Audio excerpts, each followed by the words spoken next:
À Strasbourg, ce week-end s'est tenu le premier festival du Mini Maker Faire, un concept qui se développe très vite. Les makers sont des bricoleurs, des inventeurs qui fabriquent toutes sortes d'objets avec plus ou moins de technologie. David Meneux, Christian Lemel. Cela ressemble à un concours Lépine où il n'y aurait aucun prix à gagner.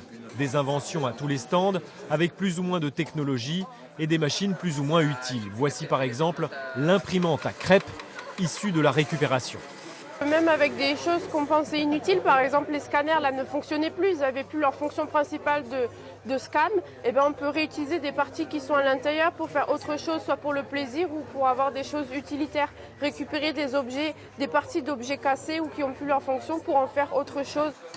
Fabriquer des objets, les réparer, les modifier, tout le monde en serait capable, il suffit d'avoir l'outil et d'être bien conseillé. C'est tout l'intérêt d'un Fab Lab, un laboratoire de fabrication comme celui-ci.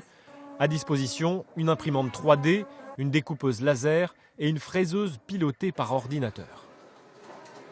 On peut avoir des fois des adhérents qui ont besoin de telle ou telle compétence qu'ils n'ont pas eux forcément. Et donc là on intervient, on les met en relation pour qu'ils puissent s'entraider. Alors si toi tu sais créer en 3 dimensions et que moi je ne sais pas le faire, je vais pouvoir t'aider, tu vas pouvoir m'aider pour ce projet-là.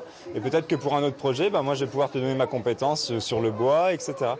Du bricoleur à la start-up, la communauté des makers est multiple et pas forcément portée sur le high-tech. Ici, changement de destin pour de vieux tiroirs.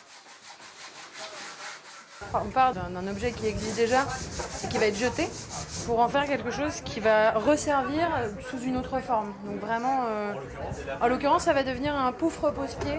Les gens en ont marre d'avoir tous les mêmes choses, d'acheter tous les mêmes choses au même endroit et donc commencent à vouloir personnaliser de plus en plus leurs intérieurs et aussi de consommer différemment. Donc je pense que c'est vraiment une tendance qui revient de plus en plus chez tout le monde. Ce type de festival se multiplie en France et dans le monde. Le prochain, dans quelques jours à Paris, avec 300 makers invités.